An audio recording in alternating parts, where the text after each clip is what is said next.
Welcome back to Pre-Algebra, Chapter 7, Section 1 in this book.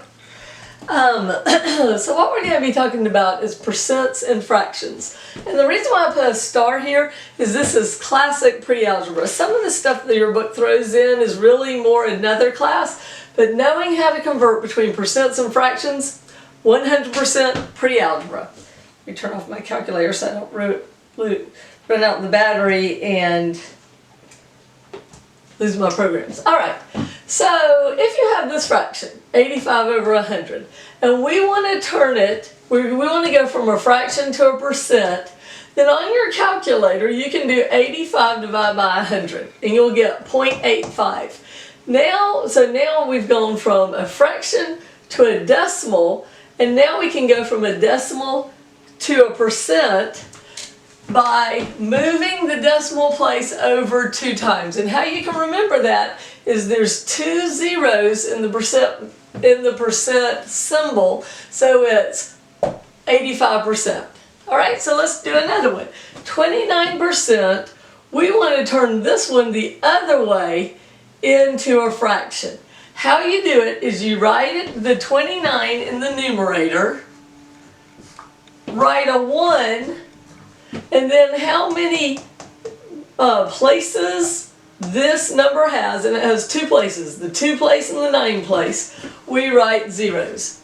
Ta-da! And if that can be reduced, you reduce it. So let's try 45%.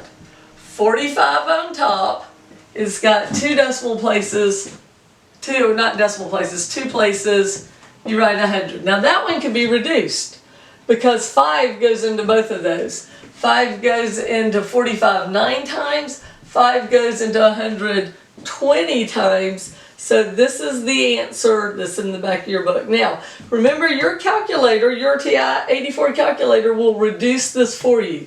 You put it in 45 divided by 100, then go to the button that says math, which is funny because aren't they all math, and hit enter twice. Math, enter, enter.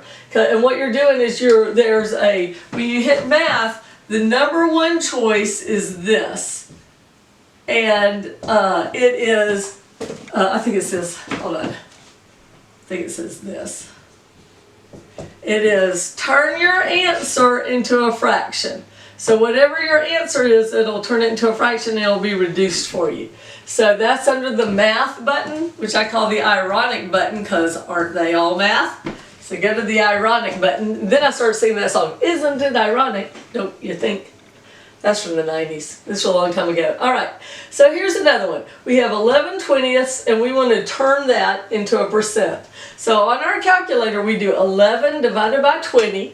We get that it's 0.55. We move the decimal place. Whoop whoop. Some more fun with sound effects. 2 places. That's 55%. This one you do 4 divided by 25 is 0.16, whoop whoop, it's 16%. So this is important. Make sure you do your homework. Every time you do your homework, check the answer in the back of the book immediately and make sure you got it. I want you to check as you go. I only give you the odds to do so you can check those answers as you go. Alright, so here's applying sort of what we learned last chapter, probability, to this chapter, we're talking about percents and fractions. So you are in a radio contest and you're picked to be one of 5 finalists for the grand prize. So what is the probability you will win? Well, probability equals the number of favorable divided by the total number. So favorable is you winning 1. The total slots is 5. 1 divided by 5 on your calculator is 0.2.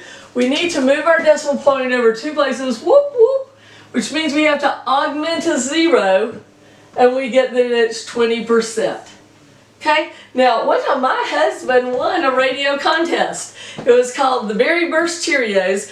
Cheerios was coming out with fruit in it, and if you wrote a song, you could then sing a duet with David Cassidy from the Partridge Family way back in the day. It was called the Duet with Davy contest. So he wrote a song, and he made a video of it that was real cute and sent it in, and he was picked as one of the 5 finalists or 4 finalists. And then my husband and I got to go fly to Mall of America in Minnesota, and he got to perform his song, and he won And he got a new car and a trip to Mall of America, and it was very fun. So, but his wasn't just random. His was whoever had the best song. So it wasn't just pure probability. He had the most talent, so he won. All right. So then the other thing is this idea of figuring out percents. So here's our question. What is 40% of 15 pounds? It's about a turtle who can go a long time without drinking, and then he can drink. You can read the problem in your book.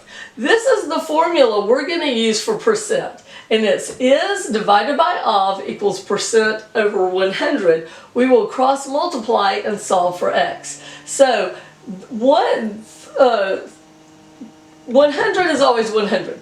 And of the other three, 2 will be given to you.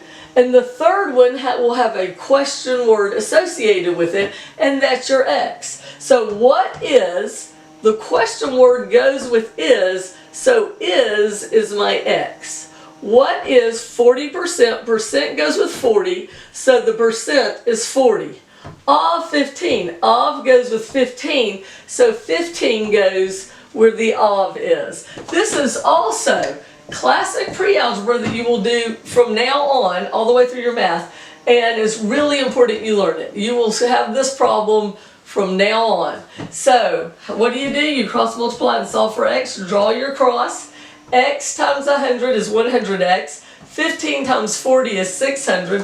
Why is x not alone? It's being multiplied by 100. What's the opposite? Divide by 100. Those cancel out. These zeros cancel out. And you end up that turtle can lose and gain 6 pounds of its body when it only weighs 15 pounds. It's like over a third of its body weight just by drinking.